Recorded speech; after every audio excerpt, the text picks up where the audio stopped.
in radio mode. Welcome back. Here we go again. I'm your host, Dr. Bob Lee. Our next guest is the director of Nine Man, a documentary featuring the important impact of sports, what has made on our community. We welcome Ursula Liang.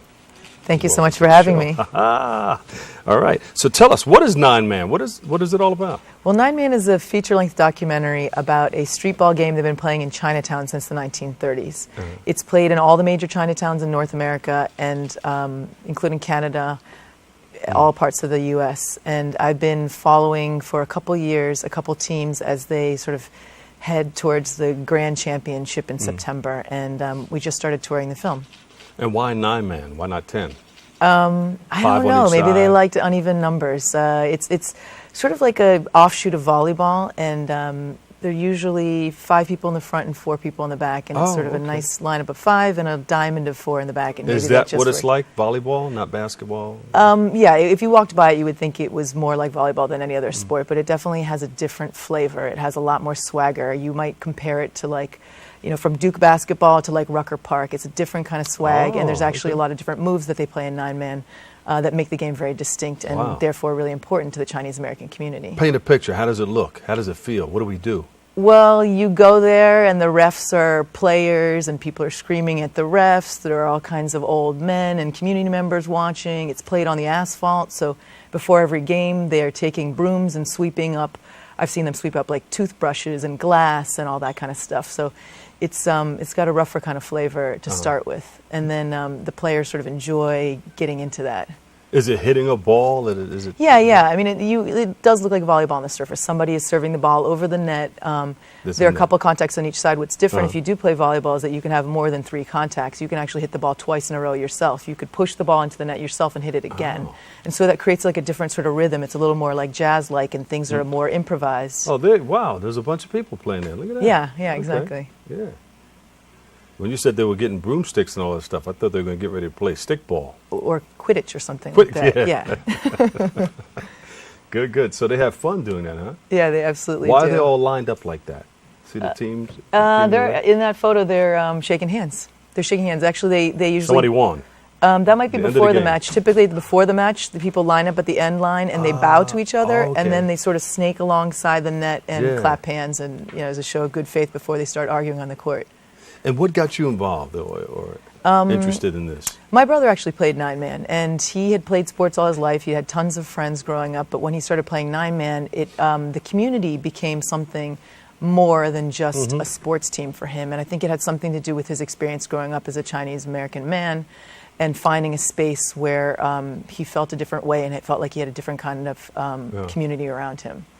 And so I was interested in sort of the cultural aspects of the game in addition to the sports aspect. Your grandmom, she grew up watching this, and she inspired you to get involved in it? No, my father's Chinese, my mother's German, and my father was very disconnected actually from the Chinese American community. When he immigrated to the U.S., he was sort of encouraged to assimilate and to make it. I mean, his parents wouldn't speak Chinese to him because they wanted him to learn English and they wanted him to be successful. And that was sort of the approach of people of that era, I think. And as a younger person, I was trying to reach back into the culture and see what I could find. And there were other people who had grown up for generations and generations with their family members watching Nine Man, but that was not part of my experience. And so the sport was actually great for my brother in that way because it was a way for him to connect back to the community.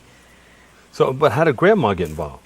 My grandmother's not involved. She inspired you? My grandmother actually died before I was born, so she inspired me in some ways because my father always said that I have her spirit in me. She died just shortly before I was born, and so I think that probably led to some of what motivated me throughout life. But there you go. All right, what are some of the issues about this film? Talk about this film. What does this bring to light? Well, the film, it does explore a sport that people don't really know about. You can go to Chinatown and see it on weekends, and you can really see a big tournament in July. But beyond the sport, it talks a little bit about the experience of Chinese Americans in this country. In the 1880s, there was a law that was passed called the Chinese Exclusion Act, which actually was meant to keep Chinese out of this country.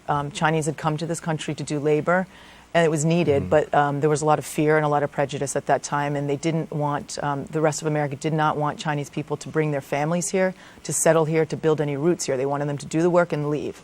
So the community was like a community of almost all men, a bachelor society, and that's why Nine Man sort of grew and became so important to the community, because it was this group of all men. They had nothing to do. They left their laundry jobs and their restaurant jobs and went out to the back alleys and they played this game. It was their sort of, it was their way to escape some of the pressures of society and sort of have a community and a space to be themselves. Isn't that something? All cultures come up with something that they can do to pass the time or to get involved in. You know, to say, this is ours. This is ours. I've never seen it played before. So this is coming up in July, or it's played all the time? It's played on the weekends, but when you see the practices, it's not the same as seeing them compete against each other. So I think it's the 18th or 19th of July. You can go down to Seward Park in Chinatown and see it if you're in New York, and if you're in other places in the country, you can see practices. The national tournament this year will be in Las Vegas, so you can get a taste of it in Vegas too. What got you involved in putting this film together? What made you want to do this? This is my first film. I just felt like it was an important story to tell. I used to work in the sports industry, and the sports industry is mostly interested in the more major sports: basketball, football, hockey, baseball, not even soccer. I mean, it takes a little bit to get soccer in there. Miami Heat, San Antonio. Exactly. What was the score? 98-96. Is that your team? He's not my team, but it's not your team either. Well, who's going to win? I'm going for Heat, I guess. Okay, all right. The Heat was on the other night, but they couldn't perform. It was too hot.